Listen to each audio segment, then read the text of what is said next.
I'll ask guiding questions along the way to help us understand this advanced automotive network. FlexRay is a high-speed, fault-tolerant communication bus designed specifically for demanding automotive applications. BMW was an early adopter, implementing it widely to manage the huge amounts of data required for complex, real-time control systems like the Integrated Chassis Management (ICM) and advanced safety features.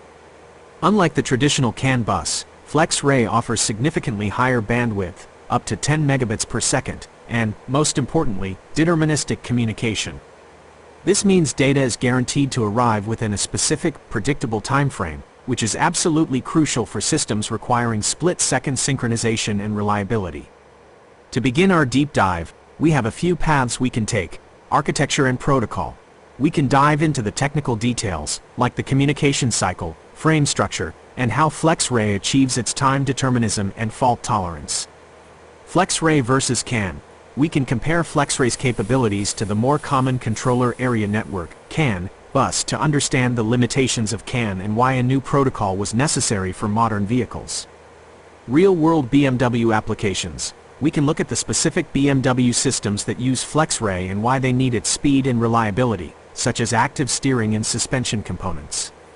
Which of these areas seems most interesting to start with?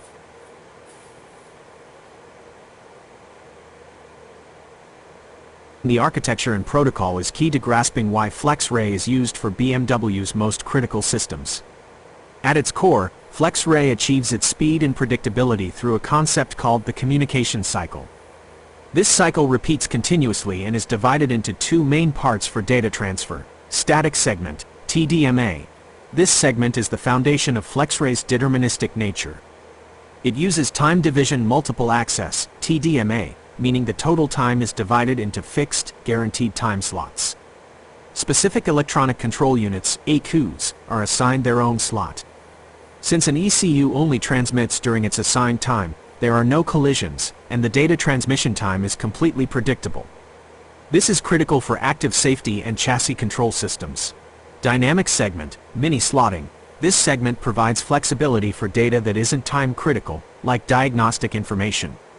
To start our deep dive into the protocol, how does this concept of a dedicated, pre-assigned static segment contrast with the way data is typically transmitted on a traditional CAN bus, where multiple ECUs can try to talk at the same time?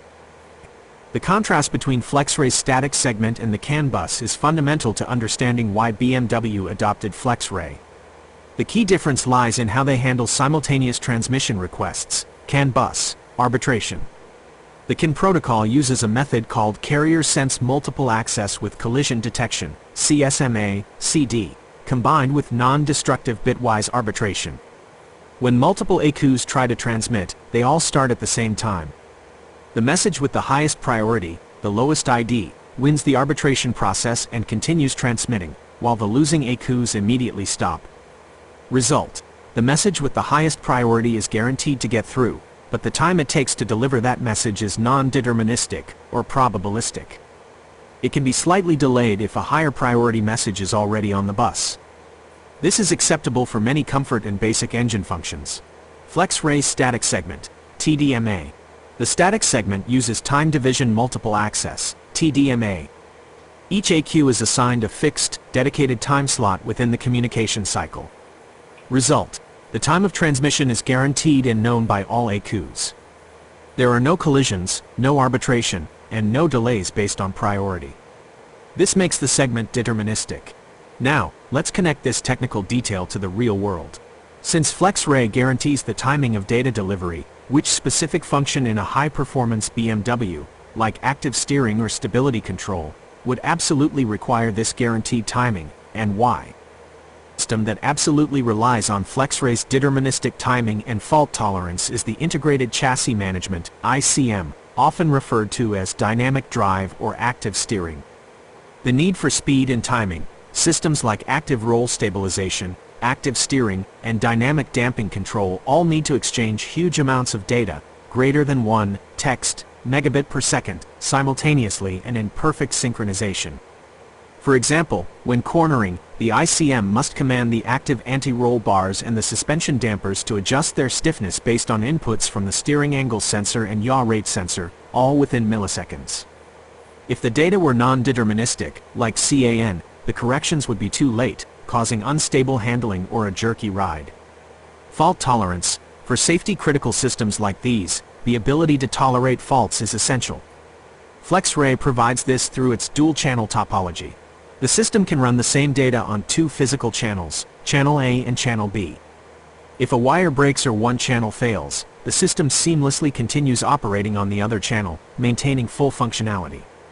We've focused heavily on the guaranteed timing provided by the static segment. To complete our understanding of the protocol, what purpose do you think the more flexible dynamic segment serves in a BMW, and why would engineers include a less predictable segment in such a high-tech network?